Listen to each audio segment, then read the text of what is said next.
The power of persistent. આ છે ને વાક્ય તમારે તમારા જીવનમાં ઉતારી લેવું જોઈએ. કેમ?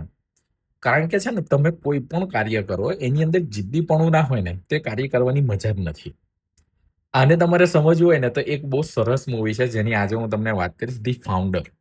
રે ક્રોક નામના વ્યક્તિની વાત છે અને આ એ જ વ્યક્તિ છે કે જેને મેકડોનલ્ડ ફ્રેન્ચાઇઝ આખી દુનિયાની અંદર આટલા લેવલે સ્પ્રેડ કરી. અને તમે બિલીવ નહીં કરો, આજે છે ને દુનિયાની અંદર 3% લોકોને ખાવાનું મેકડોનલ્ડ રોજનું પૂરું પાડે છે. અને આની એક શંકર્સ ગાથા એ મૂવીની અંદર છે. પણ એના કરતાં પણ છે ને એ વ્યક્તિએ એના જીવનની અંદર કોઈ એક વસ્તુ પાછળ કેવી રીતે લાગી રહેવું ને, એ અંદર બહુ સરસ રીતે બતાવ્યું છે.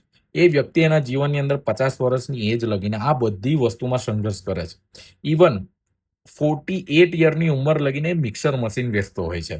પણ એને કોઈ પણ દિવસ એના જીવનની અંદર હાર નથી માની. એટલા માટે જ કહું છું કે જ્યારે યુનિવર્સ પણ તમે જ્યારે કંઈક નવું કાર્ય કરો છો ને, યુનિવર્સ તમારા 1000 જાતના ટેસ્ટ લેતું હોય છે. અને એ જે ટેસ્ટ તમે કેવી રીતે તમે પાસ કરી શકો, તો એનું એક જ વસ્તુ છે, ધ પાવર ઓફ પરસિસ્ટન્ટ. તમારે તમારા કાર્યની અંદર એક જિદ્દીપણા સાથે લાગેલું જ રહેવું પડે અને એ તમે લાગેલા રહો ને ત્યારે જ તમે ઇતિહાસ બનાવો છો.